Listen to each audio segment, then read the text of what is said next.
Okay guys, we are up to topic 4.8, Jackson and federal power. Now I gotta go ahead and tell you, heads up, this one's a long one. 4.8 is just absolutely bursting at the seams with all kinds of information about Andrew Jackson. And I know you're probably thinking, wait a minute, in our last video, Andrew Jackson came and went, and we were talking about Martin Van Buren and all this stuff. Well, what we're going to do is we're going to go back and look at some other things that were going on during the Jacksonian era, during Jackson's presidency, and talk about his expansion of federal power and his expansion of what the presidency is. So, lots of Jackson stuff coming at you guys. Let's talk about the political accomplishments and legacies of Andrew Jackson.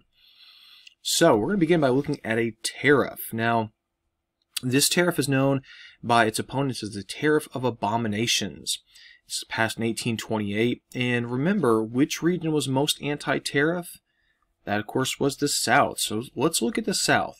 They don't like the idea of big federal tariffs because they don't have a lot of industry to protect.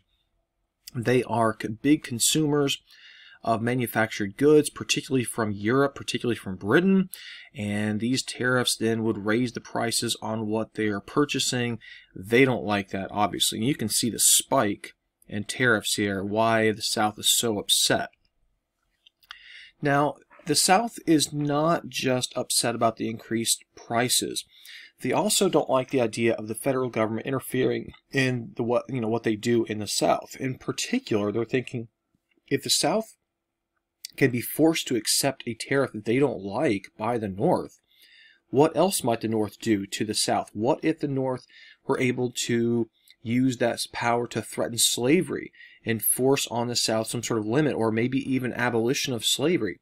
And so this goes beyond just hatred of the tariff. It goes to the fear the South has of the North and what the North could potentially do. Now, the vice president at the time is one John C. Calhoun, one of our war hawks from 1812. He says that this tariff is unconstitutional, and he calls on Southern states to nullify it or cancel it. In other words, he's urging Southern states to simply not follow this federal tariff. This leads to what's known as the Nullification Crisis. So South Carolina kind of jumps into this. That's, of course, where John C. Calhoun is from. They declare the tariff null and void. And furthermore, they even go on to threaten secession. Like, we could just leave the country if you don't let us do what we want to do. Supporters of nullification are known as nullies. Right? Null and void, no more are we going to follow this federal tariff. Not here in South Carolina, we're not. Now, this, of course, is a dangerous step, because if you are willing to nullify laws the federal government has passed, like, what's next? If you break away, could that lead to civil war? Could that lead, in this cartoon, to despotism? Who knows? Now, let's think about Andrew Jackson for a second. Old Hickory, right? This really tough guy who's fought duels, fought wars. How is he going to react to South Carolina's actions? And the answer, of course, is not with a slap on the wrist. Jackson is furious. He orders military forces to move on South Carolina, and he denounces nullification. Basically, nullification is not a thing. The federal government is supreme. You will do what we want you to do, or else. So the tension mounts, and South Carolina realizes they may have overplayed their hand because no other big southern states join up with their cause. So they're kind of left on their own, and they have to accept some sort of compromise. What happens is a slightly lower tariff was put into place. This allows South Carolina to save face that they've somehow won. It also allows for the situation to be kind of diffused. But Congress also passes what's known as the Force Bill, what South Carolina referred to as the Bloody Bill, which authorized the use of force to collect federal tariffs. So in other words, we may have lowered your tariffs, but you're going to pay the tariffs. And if you don't, we'll send in the army to collect it by force. All right, now let's talk about the Bank War. This is a huge topic when you're thinking of Andrew Jackson. And let's think, just as a quick review, who was the original champion of the Bank of the United States? And of course, that's none other than I almost said Andrew Jackson, Alexander Hamilton. Would Jackson approve or disapprove of a Bank of the United States? Well, he's going to disapprove of it. Let's talk about why he doesn't like the bank.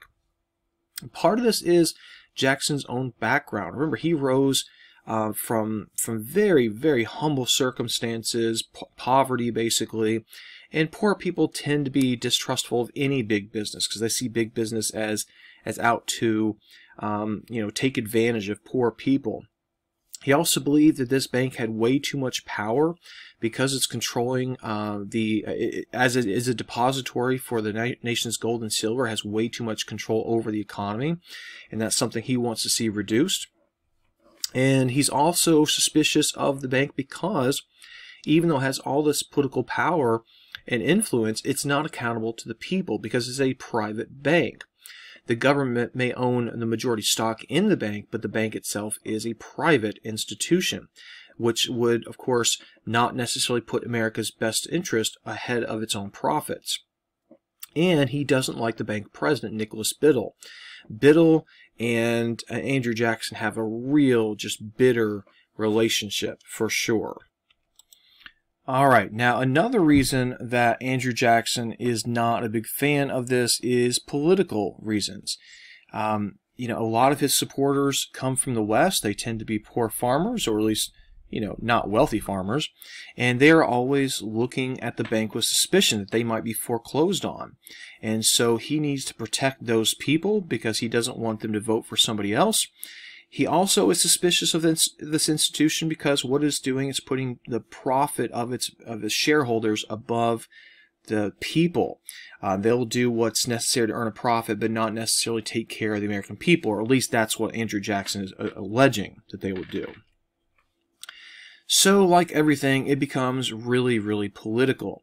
So in 1832, this is towards the end of Andrew Jackson's first term, his political rivals Daniel Webster and Henry Clay of the Whig Party introduced a bill into Congress that would renew the bank 4 years early.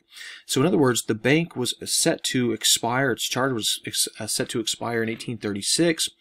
They go ahead and try to renew it 4 years early because they're trying to make this a political issue because 1832 is a presidential election year. They're trying to make Andrew Jackson take a stand on this bank, one that would cost him votes. The reasoning of Henry Clay is that if Andrew Jackson signs this extension of the charter, he would alienate his Western followers, those common men voters. But if he vetoes the extension of the bank, he would alienate the Eastern elite and wealthy people, who he also needs. So either way, Jackson would basically lose some support by having to take a stand. Andrew Jackson's not afraid to take a stand. He vetoes the Bank of the United States, claiming that the bank was unconstitutional, which of course flies in the face of McCulloch versus Maryland, but that's a different story. Andrew Jackson famously said that the bank is trying to kill me, but I will kill it. So it's a fight, Andrew Jackson. And Andrew Jackson doesn't step down. He doesn't step back and just like cower, right? He's going to stand up and fight every time. Now, Jackson's enemies were painting him as this tyrant, right? It's this guy who is using the veto to greatly expand the power of the presidency, to sort of basically supersede the Congress and the court system by being this, like, basically king in America. Notice how Andrew Jackson is standing on a torn-up Constitution of the United States. And they're calling him King Andrew the First. Well, Jackson wins re-election in 1832 and believes that this victory has given him a mandate. In other words, the people have voted for him because they want to see him kill off the bank. And so rather than waiting around for the Bank of the United States to expire on its own in 1836, Andrew Jackson is going to go on the offensive. So how do you kill off the Bank of the United States? He decides what you should do is pull out all the federal deposits from the bank.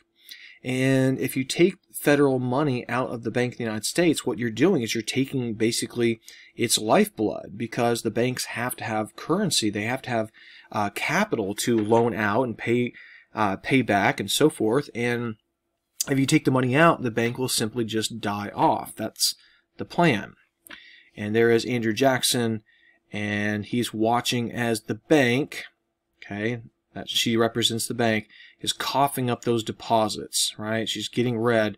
And, you know, you got some concerned people over here like Clay and Webster and Calhoun, all very just, oh my gosh, what are we going to do? And there's Nicholas Biddle himself trying to comfort the patient. There is Andrew Jackson going to battle with Nicholas Biddle. There's Martin Van Buren in the background, and a guy with a cat in his hat. So the Bank of the United States does, in fact, slowly die, and this leads to a financial vacuum. In other words, there's not that consistent financial oversight, and as a result, what happens is Andrew Jackson takes the federal deposits and puts them instead of the Bank of the United States into dozens of banks that were loyal to him. They were called pet banks because they were pro-Jackson. Unfortunately, not all of these banks were very well structured, and what they're going to do is some of these banks, so-called wildcat banks, are going to flood the country with paper money. In other words, they're going to print, and what happens, of course, is the value of the money goes down and and prices go up. This is a phenomenon known as inflation. So inflation runs rampant, which of course is incredibly dangerous to an economy. So to try to stem the tide, Andrew Jackson then issues this thing called the specie circular. Specie is just a fancy name for hard money, in other words, gold and silver. And he says that going forward, if you're going to buy land from the government, you have to pay for it in hard currency. You can't pay for it in paper money. Well, if paper money is not good enough to buy public land, what else is it not good for? And people's faith in the paper money goes down even further. So this is going to cause inflation to spike. And when you put all of these things together, guys, what we have is the beginning of a real harsh economic crisis known as the Panic of 1837. Jackson himself doesn't actually have to deal with this, though, because he's out of office by 1837. So from an economy standpoint, Jackson is going to leave a pretty big economic mess to his successor, or potential successor, Martin Van Buren. All right, so now we're going to move on to our second big topic today. It's a really important, and it's also, of course, a very sad topic, and that is Indian removal. So let's think back to Pontiac's Rebellion, Little Turtle's War, and the Battle of Tippecanoe. And all three of those have something in common. They're all attempts by Native Americans east of the Mississippi to hold on to their land. And all three fail. So let's get a little bit of background on what's going on here. Jacksonians were committed to westward expansion and settlement. They want these western lands, and again, by western I mean places like Illinois, okay? They want this land open to investment and settlement. The problem is there are thousands and thousands of Native Americans still living east of the Mississippi. And so Jacksonians see them as a bit of an obstacle to white settlement. A good example of one of these Indian groups would be the Cherokees. The Cherokees, you can see from the map, lived in modern-day southeastern Tennessee, western North Carolina, northern Georgia, northeastern Alabama. And they had done a pretty remarkable job of following a path of assimilation and cooperation with the whites who lived around them. Many of them had converted to Christianity. You can see the little missions here on this map. Sequoia, a Cherokee, had in fact created a written language for the Cherokee language, as you can see there. And in 1827, the Cherokees adopted a constitution, one which would have 3 branches of government. Sounds familiar. And some wealthy Cherokees grew cotton, because this is the South after all, and some of them even owned slaves. So, you know, the Cherokees are doing almost everything they can do to blend in and be Southerners. You know, they're checking all the boxes, but it's not good enough from the perspective of people who want their land. So what happens is gold is discovered on Cherokee land, and squatters begin moving in and settling illegally on Cherokee lands. Georgia invalidates the Cherokee Council and basically moves to take over their lands. The Cherokee appeal this. It goes all the way to the Supreme Court, and in the Supreme Court, the Cherokee win. They are told that, you're right, that Georgia has no right to take over your land. But here lies a big problem. Which branch of the government is supposed to carry out or execute Supreme Court decisions? And that's, of course, the executive branch, which means Andrew Jackson. And Andrew Jackson simply says, I don't recognize the court's decision. Right? In other words, I'm not doing what they want us to do. John Marshall has made his decision, now let him enforce it, he says. And so he's basically just ignoring the Supreme Court. Instead, what Andrew Jackson does is propose a system of voluntary removal of eastern tribes to west of the Mississippi. In other words, let's encourage them to move to the west voluntarily. And there they will be able to preserve their culture and maintain their independence. And his reasoning would be that if you looked across the East Coast, what you would see is areas once ruled by Indians. And almost all those Indian groups have been defeated, many of them literally just wiped out. And if you were able to take those Indians, like the Cherokee, and move them west, that won't happen to them. They won't be wiped out. They may lose their land, but they'll get other land, and they'll get a chance to thrive and develop. That was Andrew Jackson's argument. This all culminates in the Indian Removal Act of 1830. This sets aside money for the transportation and resettlement of Native Americans west of the Mississippi. This, of course, results in the Trail of Tears, where thousands of Native Americans will die on the grueling trek westward. Now, this again was supposed to be voluntary, but in practice it wasn't really voluntary. Many were forced into this against their will or felt like they had absolutely no other choice. And you can see the path that these different tribes are taking westward. Many of them to modern-day Oklahoma. Now, not all Native Americans are going to sit by and move freely. Some of them are going to fight back.